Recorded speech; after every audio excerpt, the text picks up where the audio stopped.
Bonjour à tous. J'avais pas eu l'occasion encore de saluer grand monde ce matin, donc ça fait plaisir de vous voir. Ça fait aussi plaisir d'enlever le masque, je vous le cache pas. Et vous serez bientôt libre de respirer convenablement dans quelques minutes. Merci, oui, encore aux musiciens, et je tiens à leur demander pardon déjà parce que sur un chant, en fait, j'ai pas joué dans la bonne tonalité et je les ai perdus, donc je tiens à m'excuser. Voilà, ce matin, on va continuer donc notre étude dans 1 Timothée chapitre 2. Et en fait, on va reprendre une portion qui a été déjà un petit peu évoquée par Marc la semaine dernière, où donc l'emphase était portée sur le fait de prier pour nos autorités. Je pense que si vous êtes dans le groupe WhatsApp de l'Église, vous avez vu qu'on a eu l'occasion d'être encouragés à prier tantôt pour l'un, tantôt pour l'autre, avec Jean Castex et Emmanuel Macron sur les derniers jours. Je ne vous cache pas que c'était déjà un défi de le faire jour par jour, mais c'est vrai que je me suis rendu compte que, Seigneur, pardon pour certaines pensées que j'ai pu aussi entretenir. Voilà, on peut être d'accord ou pas avec ce qui se passe, mais malgré tout, on doit le respect. Et ça, c'est déjà dans le cœur et dans les pensées. Voilà, ce matin, on va continuer, donc je vais juste vérifier. Ah ben, ça marche déjà, merci. Je ne sais pas si on m'entend bien aussi au niveau du micro. D'accord. Donc, on va lire dans 1 Timothée chapitre 2, versets 1 à 10, et commencer ce temps en posant une petite question. Si vous savez ce que ces gens ont en commun.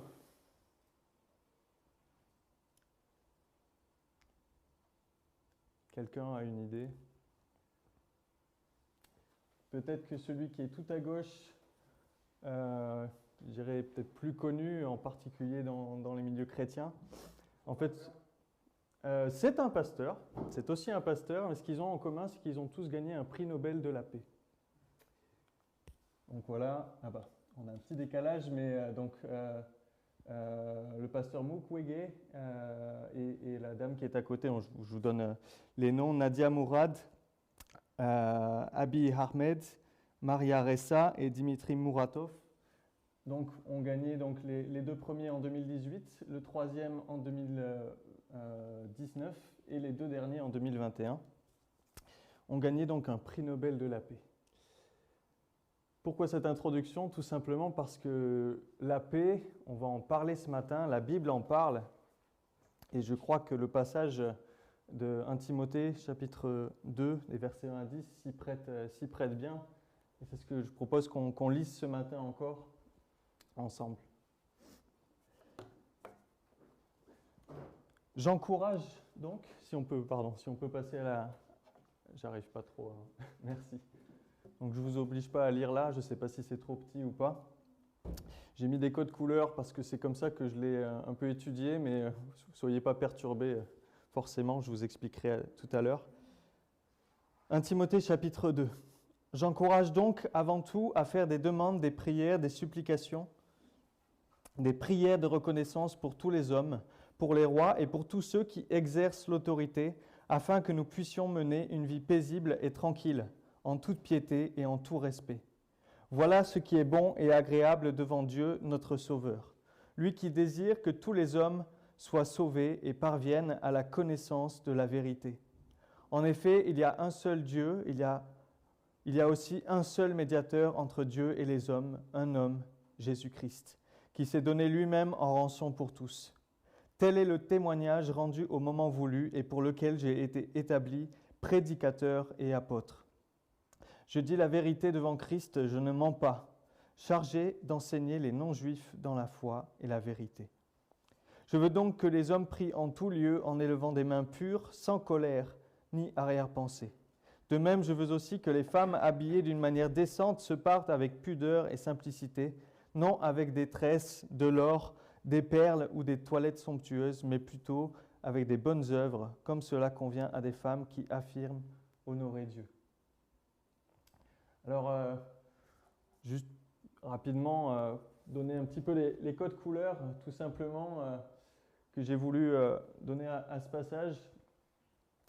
En particulier en bleu, c'est ce qui évoque la prière. Et on voit qu'on retrouve ça au tout début et à la fin de cet encouragement de Paul. Et au centre, on a en particulier, donc ce qui est en rouge, il y a un seul Dieu, un seul médiateur entre Dieu et les hommes. Et je pense que c'est vraiment le cœur du passage. Je pense que c'est aussi le cœur de l'Évangile, comme nous l'a rappelé encore notre frère Denis ce matin. Il y a un seul Dieu, un seul médiateur. Alors Marc a rapidement évoqué la semaine dernière ce que ça voulait dire. Tout simplement, Dieu se fait médiateur en Christ entre le Père céleste et l'humanité. Pourquoi y a-t-il besoin d'une médiation? Eh bien parce qu'il y a un litige, parce qu'il y a une transgression de la part de l'humanité envers le statut de Dieu, les règles de Dieu. Et malheureusement, nous n'étions pas en paix avec Dieu. Pourquoi? Parce que dans nos pensées, par nos actes, eh bien justement, nous nous faisons les ennemis de Dieu. Mais ce que l'on voit au travers de ce passage, c'est que la volonté et le désir de Dieu, ça a été de se réconcilier. On voit donc au verset 3 et 4, verset 4, celui qui désire que tous les hommes soient sauvés et parviennent à la connaissance de la vérité. Donc là, on a parlé de ce qui vient, de ce qui est au fond du cœur de Dieu.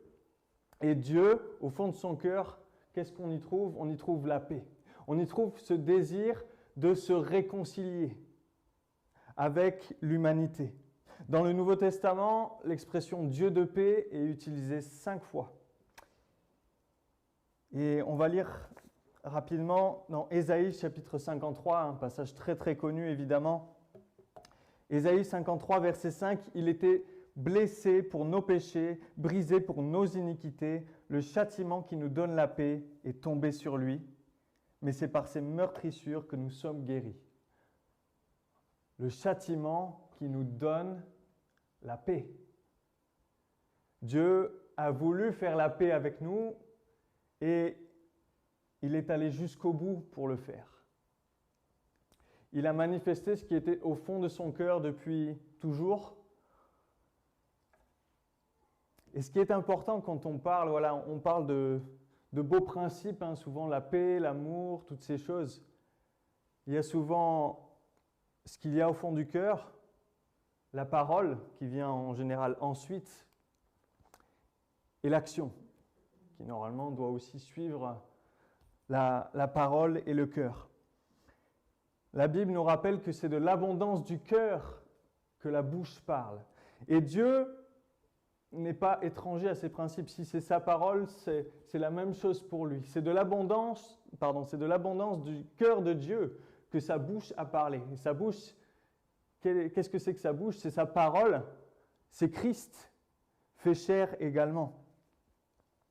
Et le cœur de Dieu, son désir, donc, c'est sauver l'humanité, c'est donc accorder la paix. Là où il y avait la transgression et le péché, c'est faire abonder la grâce. Se réconcilier avec chacun d'entre nous au travers du pardon de nos péchés. La parole donnée par Dieu, donc, ce sont aussi ses promesses faites dans l'Ancien Testament, notamment de paix en particulier et de pardon. Et l'action de Dieu que l'on voit dans ce passage, au travers de ce passage, c'est qu'il s'est donné en rançon lui-même pour tous. Lui-même. Est-ce qu'on réalise que Dieu a mis en œuvre, a posé l'acte du projet qui était au fond de son cœur, c'est-à-dire d'accorder un moyen de salut et de réconciliation? Dieu cherche la paix avec les hommes, mais pas seulement. Dieu cherche la paix aussi entre les hommes. On va lire 2 passages dans Ésaïe chapitre 2, verset 4. Il sera le juge des nations, arbitre d'un grand nombre de peuples. De leurs glaives, ils forgeront des hoyaux, et de leurs lances des serpes. Une nation ne tirera plus l'épée contre une autre, et l'on n'apprendra plus la guerre. Ésaïe chapitre 11, verset 6, « Le loup habitera avec l'agneau, et la panthère se couchera avec le chevreau. Le veau, le lionceau et le bétail qu'on engraisse seront ensemble, et un petit enfant les conduira. » Évidemment, des images très imagées pour nous montrer que ce qui n'a pas l'air naturel, voilà, la proie et le prédateur qui sont ensemble, on ne tirera plus l'épée, on n'entendra plus et on n'apprendra plus la guerre. Vous vous rendez compte? On n'apprendra plus la guerre. Ce que Dieu veut au travers de l'acte posé en Christ à la croix, c'est aussi la réconciliation entre les hommes. C'est trouver une manière, une solution pour eux de vivre dans la paix. C'est ce qui a été dit à la naissance de Jésus, un paix sur la terre. On se rappelle ce texte d'Éphésiens, je crois que c'est au chapitre 1 ou 2, reprenez-moi, où il est dit que l'œuvre de Christ a servi à détruire le mur qui séparait le juif du non-juif. Et quel était ce mur? La haine. Dieu cherche la réconciliation entre les hommes. Et ce qui est au fond de son cœur, et ce qu'il a prouvé de la plus forte des manières en donnant sa propre vie, c'est qu'il cherche la paix. Et il nous encourage aussi à chercher la paix. Alors comment il fait cela? Au verset 3, il est dit donc de prier afin que nous puissions mener une vie paisible et tranquille en toute piété et en tout respect. Marc a déjà un peu évoqué cette idée d'être paisible, en particulier voilà, vis-à-vis des gens pour lesquels on prie, en particulier des autorités. Mener cette vie paisible. Mais Dieu nous parle de plusieurs choses au niveau de la prière. Il nous parle de l'objet de la prière, c'est-à-dire le sujet, on va dire, le but et l'attitude dans ce passage. Alors, l'objet, c'est quoi? C'est tous les hommes, c'est-à-dire le sujet de prière, c'est tous les hommes.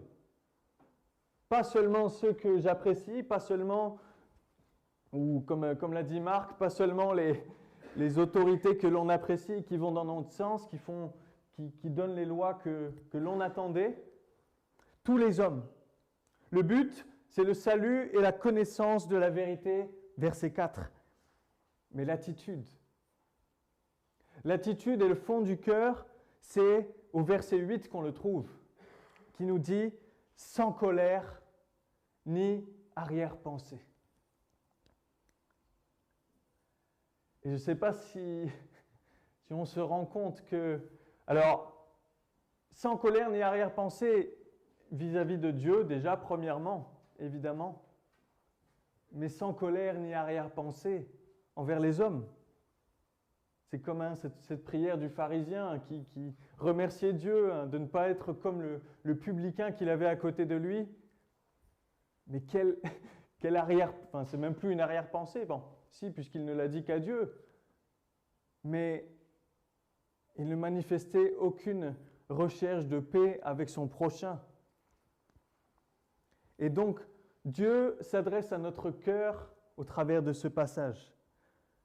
Dieu nous dit, quelle est votre attitude dans la prière? Il faut faire des prières de reconnaissance pour tous les hommes. Ça veut dire que même nos ennemis, comme Christ l'a enseigné également, nous devons aussi prier pour, je dirais, plus que nos ennemis, et parce que je l'espère que c'est le cas, ceux qui se font nos ennemis. J'espère que nous-mêmes, nous ne créons pas d'ennemis, on va dire, de notre propre volonté. Mais l'attitude. Et ce qui est important, ce que l'on voit, c'est qu'au travers de ce passage, Dieu désire que la prière, en fait, soit un moyen pour nous transformer. Il veut qu'on élève des mains pures. C'est-à-dire que même si j'ai des pensées parfois contre telle ou telle personne, la prière va déjà commencer à changer mon cœur. Parce que peut-être je peux à un instant T détester quelqu'un ou être complètement indifférent à cette personne ou dire, elle vraiment, dans son attitude au quotidien, je préfère l'éviter parce que voilà, c'est vraiment une personne à problème, etc. Mais là, Dieu veut que la prière soit aussi un exercice quelque part. Un encouragement déjà à être honnête devant Dieu, mais le fait de prier pour une personne que je n'apprécie pas trop, va déjà conditionner mon cœur. Parce que quand je vais revoir cette personne qui peut-être va m'insulter ou va cracher à ma figure, si on prend des termes forts, j'espère que ça ne vous arrive pas, mais c'est arrivé à Christ. Mais comment garder une attitude de paix quand les gens autour de nous, eux, sont hostiles? Si on ne prie pas pour ces personnes, alors c'est l'amertume qui va grandir, c'est l'amertume et les ressentiments, les arrière-pensées, la colère. Mais Dieu veut que lorsque l'on prie, on laisse tout cela. C'est Seigneur, tu sais que humainement, cette personne ou l'autorité ou telle situation, Seigneur, je veux être reconnaissant pour cette personne. Je veux être reconnaissant pour cette situation. C'est fou de se dire ça. Vous vous rendez compte que ce qui est aussi en train de dire Paul ici, c'est « Frères et sœurs, soyez reconnaissants pour l'empereur Néron. » Quand on sait ce qui s'est passé au cours du 1er siècle pour nos frères et sœurs chrétiens de ce temps-là, soyez reconnaissants. Ça veut dire quoi? Comment ne pas succomber à la haine? Comment ne pas tomber dans l'état où on veut prendre les armes contre la chair et le sang, mais rester dans un combat spirituel, c'est la prière. Dieu veut que l'on prie dans la paix pour la paix. Pour la paix, ça signifie quoi? Si Dieu veut que tous les hommes soient sauvés, nous aussi, nous devrions avoir ce désir, comme l'a évoqué Marc la semaine dernière. Un exemple frappant de cette attitude du cœur, c'est sûrement la prière de Jésus à la croix. Père, pardonne-leur, car ils ne savent pas ce qu'ils font. Qui? Ceux qui viennent de me crucifier, ceux qui m'ont mis une couronne d'épines, ceux qui m'ont craché dessus, ceux qui ont tiré au sort mes vêtements. Eux, ils ne savent pas ce qu'ils font. Père, pardonne-leur, fais-leur grâce. Et c'est cette même grâce dont a parlé Paul au chapitre 1. J'agissais par ignorance, mais Dieu m'a fait grâce. Dieu a cherché la réconciliation avec un homme tel que Paul. S'il l'a cherché pour Paul, alors Dieu veut et peut se réconcilier avec quiconque. C'est ce que Paul lui-même affirme. Un autre exemple qui va peut-être plus nous parler aussi, parce que malheureusement, souvent on dit « Ah, c'est Jésus ». Ah, Jésus, c'était Dieu fait homme. C'est normal qu'il puisse avoir de telles pensées pures, sans arrière-pensée, sans colère. Mais qu'est-ce qu'on lit dans le livre des Actes? Chapitre 7, verset 60, on a la prière d'Étienne au moment de sa mort. Il est en train de se faire lapider. Paul est en train de récupérer les vêtements de ceux qui le lapident. Et Étienne s'écrie, puis s'étant mis à genoux, donc il s'écria d'une voix forte, « Seigneur, ne leur impute pas ce péché. » Et après ces paroles, il s'endormit. Autrement dit, il est mort.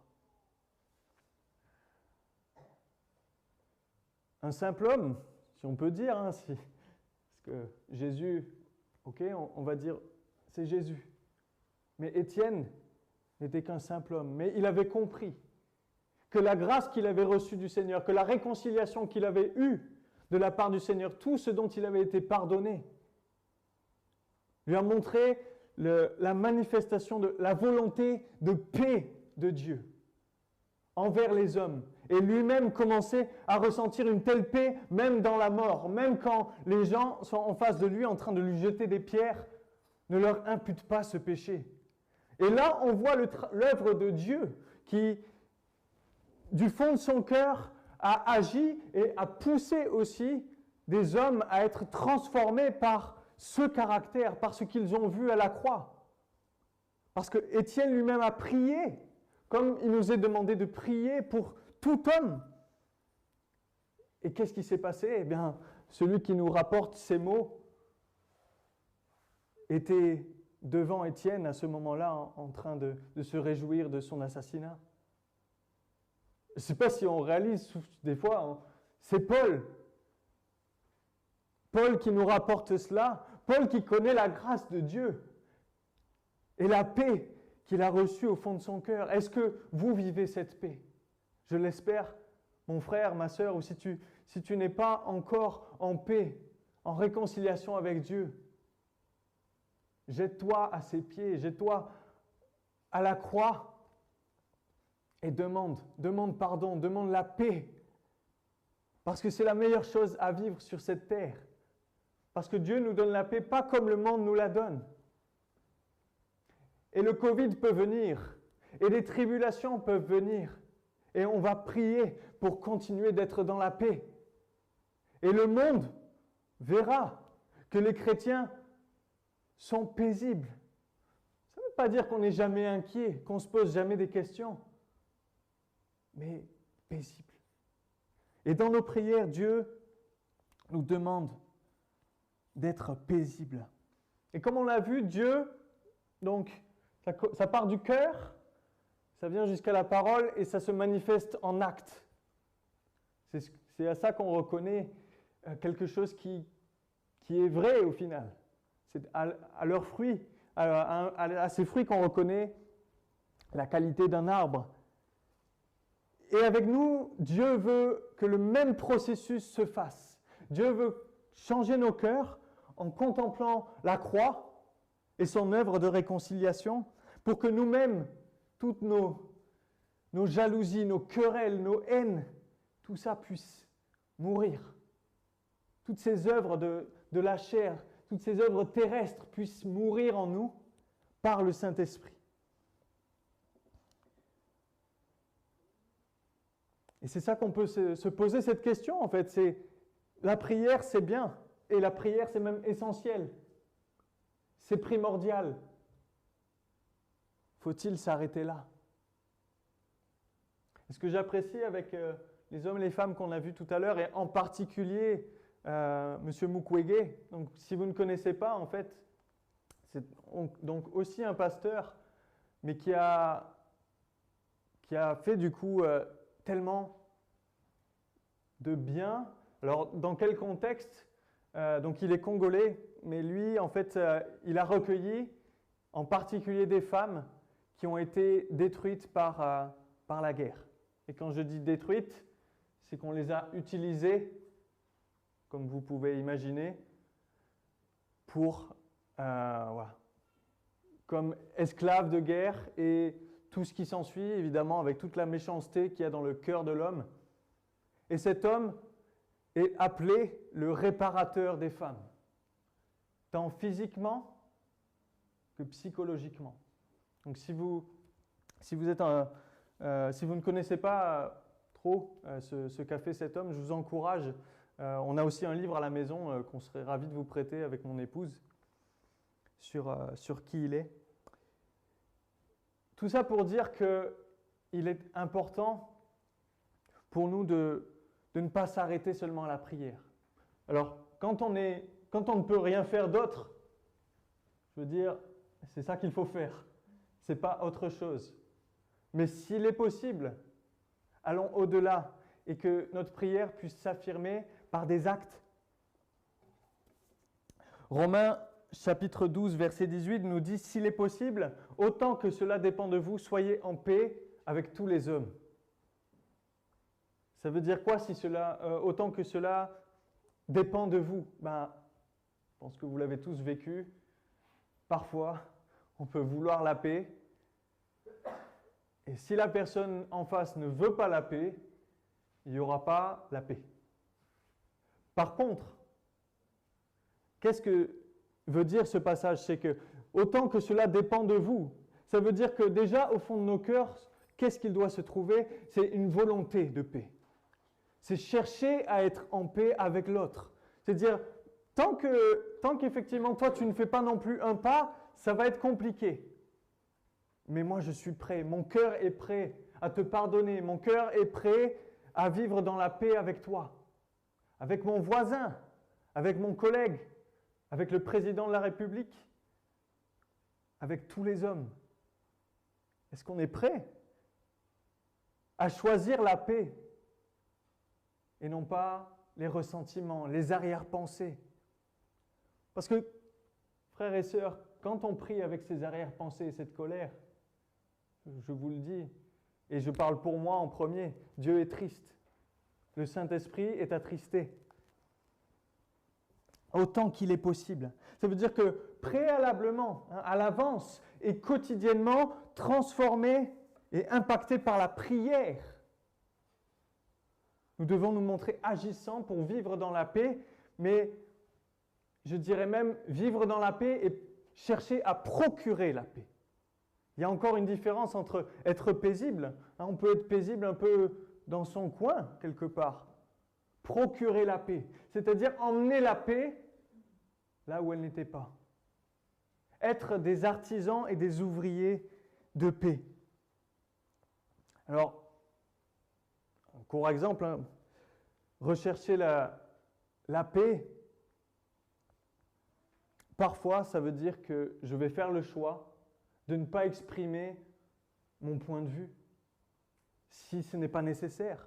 Si je sais que, je vais prendre un exemple un peu ridicule, si Denise apprécie particulièrement le parquet qui est là, et que moi dans mon cœur, non, c'est pas le parquet, moi j'aimerais absolument une belle moquette, et que je sais que en fait cette discussion ne va mener à rien d'édifiant, si je sais que ce point de vue n'est pas forcément utile, ben, je vais ravaler mon orgueil et je vais faire le choix de ne pas dire certaines choses. J'ai juste donné un exemple, et ce n'est pas que dans le fait de ne pas dire ou de dire certaines choses. Mais rechercher la paix, c'est un travail quotidien sur nous-mêmes. Et que parfois, on entend quelque chose et on a envie de répondre du tac au tac. On a envie de laisser notre chair s'emporter parce qu'on a entendu quelque chose. Parfois, c'est même dans l'injustice. Un exemple, une parenthèse, le mouvement La vie d'un noir compte. Black Lives Matter. Mais le fond de l'injustice peut être bon. Clairement, on est contre le racisme. Mais ce n'est pas en allant faire des émeutes, en détruisant des magasins, en répandant le feu et en répondant au feu par le feu. Paul nous dit d'ailleurs en Romains, surpasse le mal par le bien. Est-ce qu'il ne faut pas une attitude de paix? Chercher la paix. C'est-à-dire que même dans l'injustice, vous vous rendez compte, Étienne, Jésus, Paul souvent aussi avec des Juifs, que d'injustice. Et quand il y a l'injustice, on a envie d'éclater. Ça nous prend aux tripes. Quand l'injustice est là.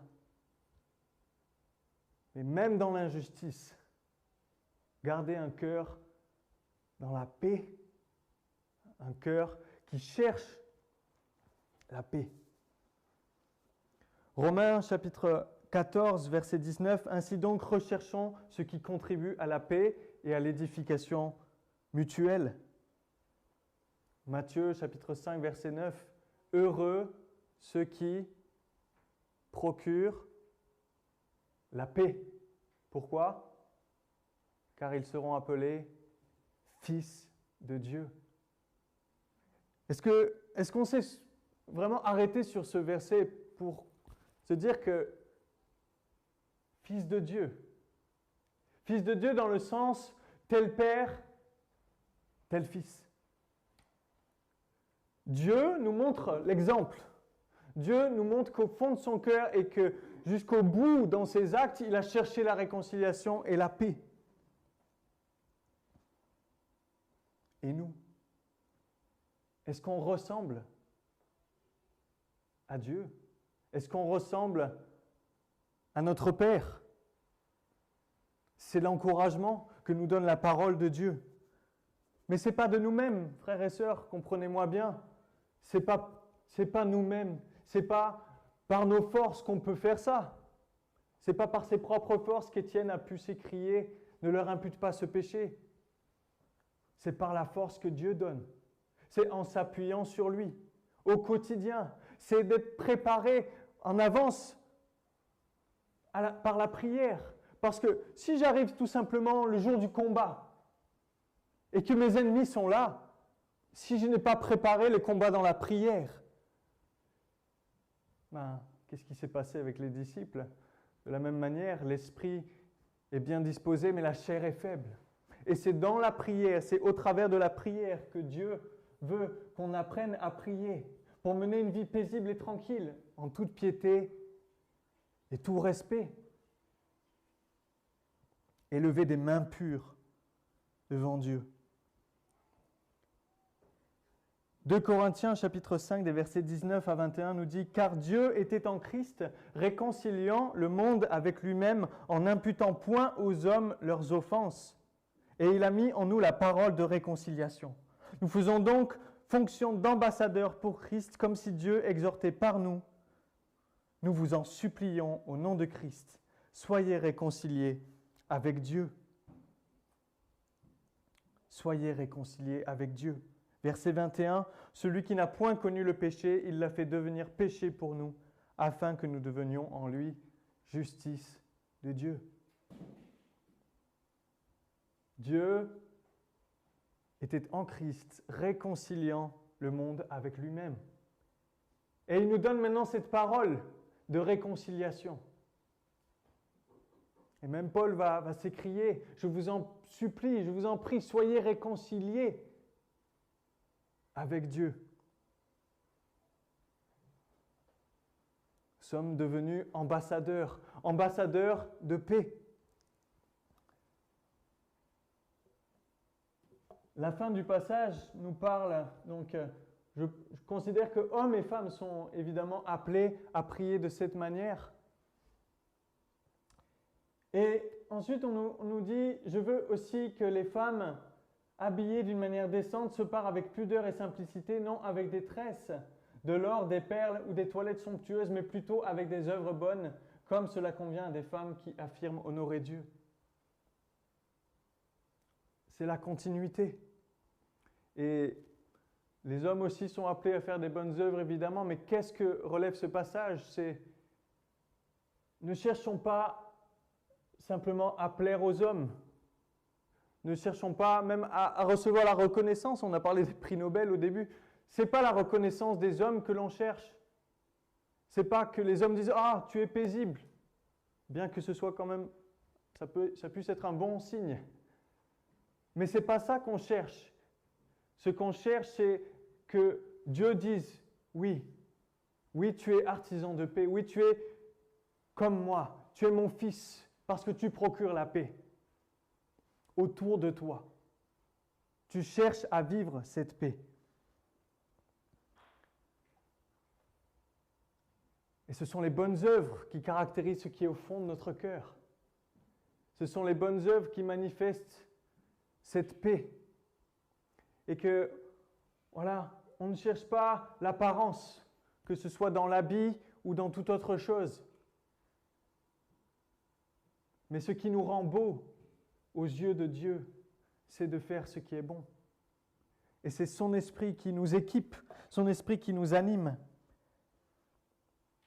Et la question qu'on peut se poser, que je me pose et que je vous pose ce matin, jusqu'où est-on prêt à aller pour être artisan de paix? Jusqu'où est allé notre Seigneur? J'aimerais donner maintenant un encouragement en parlant de la vie de d'un homme et de sa femme. Certains d'entre vous connaissent peut-être un missionnaire du nom de Jim Elliot. Alors Jim Elliot, marié à Elizabeth, est un missionnaire qui a eu à cœur assez tôt, hein, je vous fais une version très courte de sa vie et de son ministère. Il a eu à cœur d'aller évangéliser une tribu d'Indiens qui s'appelle les Waodani. Donc ce sont qui vivaient auprès des Indiens Quechua. Et donc ce qu'il a fait, c'est qu'avec d'autres missionnaires et aussi son épouse, il est allé donc en Équateur et il a commencé donc il a appris l'espagnol, et je pense qu'il a aussi appris un peu le quechua, dans le but de pouvoir annoncer la paix à un peuple qui n'était pas paisible. Hein, les Waodani étaient connus pour être très très très violents, très dangereux, et même les Indiens des tribus environnantes ne voulaient pas les approcher. Alors ce qu'ils ont fait, donc, c'est qu'ils se sont d'abord installés auprès des Indiens Quechua, et quand, avec on va dire le temps de préparation avançant, ils ont commencé à chercher à atteindre ce peuple-là. Alors ils l'ont fait en toute sagesse. Ils ont dit, bon, on ne les connaît pas, on aimerait leur annoncer Christ, on aimerait leur partager cette parole de réconciliation, vivre la paix. Et ils ont pris un avion, ils ont commencé, j'imagine, avec un haut-parleur à leur parler du haut du ciel. C'est une belle image d'ailleurs. Et ils leur envoyaient des présents. Donc j'imagine un petit parachute qui tombe. Ils leur envoyaient des présents, dans le but de leur manifester ce qui était au fond du cœur. Nous venons en paix, nous voulons simplement vous connaître, nous voulons simplement vous parler. Et un jour donc, ils se sont basés pas très loin d'un des villages de cette tribu, et ils ont fait un premier contact. Et ils ont rencontré, je ne sais plus, deux ou trois Indiens Waodani, et ça s'est très bien passé. Et donc, voilà, ils ont établi ce contact, ils ont fait des rencontres amicales, et il y en a même un, donc ils l'ont appelé Georges, son nom c'était un peu plus compliqué, qui a fait un tour d'avion avec eux. C'est-à-dire que, voilà, on pourrait dire que ça se passe plutôt bien. Ils ont été encouragés par cela, et ils ont décidé d'aller dans le village.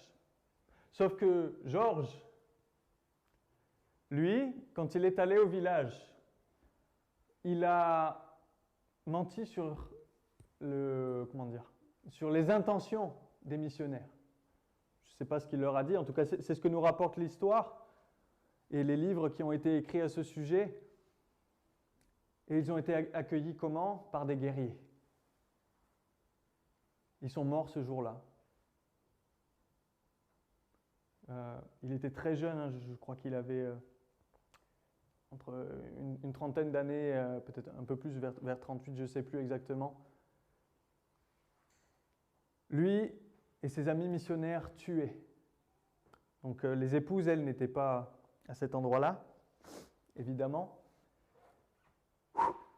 Et là, on se dit, wow, quel combat pour évangéliser un tel peuple. Est-ce que ça vaut le coup? Comment rester paisible pour les épouses, rester à quai et ne pas entretenir des pensées de colère, des arrière-pensées contre ces hommes sauvages? Je crois que c'est ce que Waodani, je crois que c'est un terme qui veut dire sauvage en quechua. Des sauvages. Mais malgré tout, si vous connaissez la suite de l'histoire, vous êtes déjà sûrement étonné de vous rappeler tout cela. Et pour ceux qui ne connaissent pas, ce qui s'est passé, c'est que quelques années plus tard, la femme de Jim Elliot et d'autres femmes sont retournés en Équateur pour continuer le travail de leurs époux.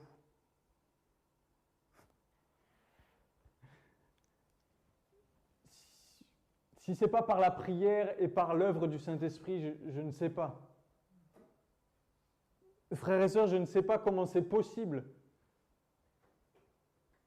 Jeune marié, déjà, rien que la pensée que ma femme disparaisse dans sa jeunesse ou avant moi, ça me... Voilà, je me dis, non, Seigneur, dans ta grâce...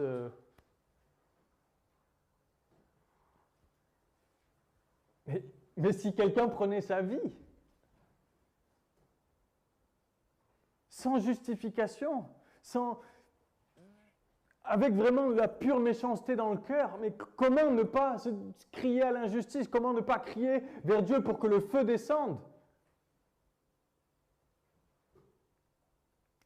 Et Jésus avait dit à ses disciples, de quel esprit êtes-vous animés? Pourquoi? Parce que l'Esprit de Dieu est animé d'une volonté de paix. Ce qui ne veut pas dire que Dieu ne va pas se venger de ses ennemis, de ceux qui continuent de se manifester contre lui. Dieu fera justice, mais le cœur de Dieu, ce qu'il y a au fond, c'est une volonté de paix. Et cette femme et d'autres ont continué et beaucoup se sont convertis. Là, je vous le donne de tête parce que j'ai pas eu l'occasion de retrouver cela pendant que je préparais ce message. Mais il me semble que j'avais vu un documentaire, justement le témoignage de la vie de Jim Elliot, et en particulier, je crois, un petit-fils qui témoignait que l'un des hommes qui avait tué son père était devenu comme un grand-père pour lui. C'est de tête que je vous le dis, mais peut-être je vous transmettrai dans la semaine de quoi voir ce témoignage. Mais c'est fou. C'est fou de se dire qu'on peut désirer la paix. On peut désirer que quelqu'un soit sauvé à ce point-là. À l'exemple de Christ qui est allé jusqu'au bout. Heureux ceux qui procurent la paix, car ils seront appelés fils de Dieu. Donc pour conclure, juste pour dire que c'est transformé évidemment par le cœur de Dieu et pour vivre la paix, premièrement avec lui, mais aussi autant qu'il est possible avec les hommes. On doit chercher la réconciliation, on doit chercher la paix, et ce n'est pas tous les jours facile. Et premièrement dans le couple, premièrement dans la famille, surtout que de plus en plus de sujets de dissension, de discorde, ça a été pleinement assumé dans notre pays, dans le monde entier, de faire que des familles même se divisent, des églises se déchirent en ce moment même à cause de la situation sanitaire. Et c'est triste. C'est triste parce que ce n'est pas facile de chercher la paix quand on se sent offensé. Ce n'est pas facile de chercher la paix quand on se sent pris dans une injustice ou quand on se sent dans son bon droit. Pourquoi c'est moi qui ferai le premier pas alors que c'est l'autre qui m'a offensé, alors que c'est l'autre qui m'a insulté, alors que c'est l'autre qui m'a fait mal et que j'ai rien fait? Alors des fois c'est vrai. Moi, personnellement, souvent quand je pense comme ça, en fait j'ai tort. Souvent, j'ai pas rien fait. Mais même si c'était vrai, est-ce que dans mon cœur, j'ai assez de cette volonté qui vient de Dieu de vivre la paix, de passer par-dessus une offense, de dire ok, il y a eu ça, mais je veux juste la paix, je veux juste vivre en paix, je veux mener une vie paisible et en tout respect. Que votre douceur soit connue de tous, rappelle Paul, je crois, aux Philippiens.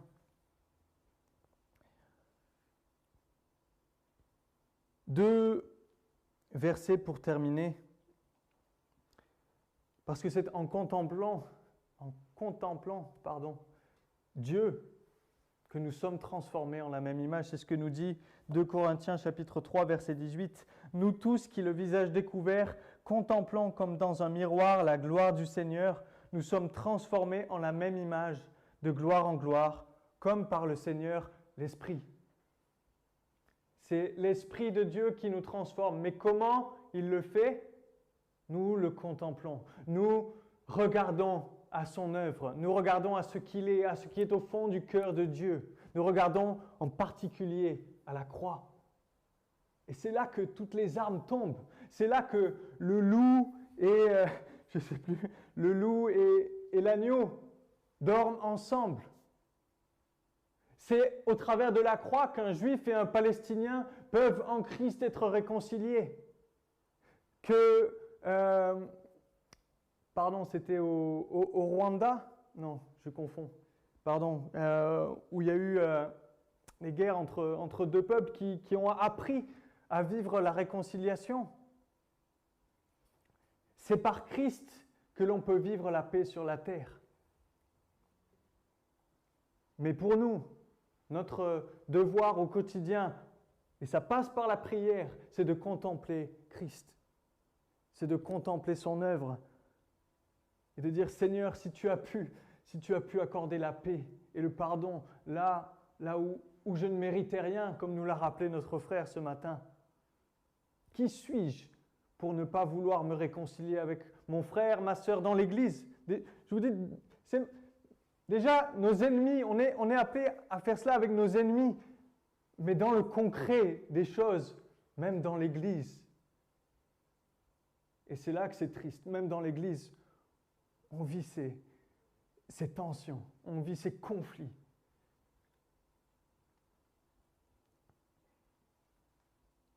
Dernier verset pour terminer, et on va prier. Jacques 3, verset 17. La sagesse d'en haut. La sagesse d'en haut est premièrement pure, ensuite pacifique, modérée, conciliante, pleine de miséricorde et de bons fruits, exempte de duplicité et d'hypocrisie. Ça résume tout. Élevons vers Dieu des mains pures, sans colère ni arrière-pensée, et que nos œuvres, nos bonnes œuvres, puissent honorer Dieu. Parce que, oui, nous affirmons honorer Dieu, et nous voulons que ce soit véritablement le cas. Vivons et cherchons, demandons la sagesse. Dieu nous dit demandez la sagesse, et Dieu la donne. Cherchons cette sagesse-là. Merci à tous ceux qui nous ont suivis.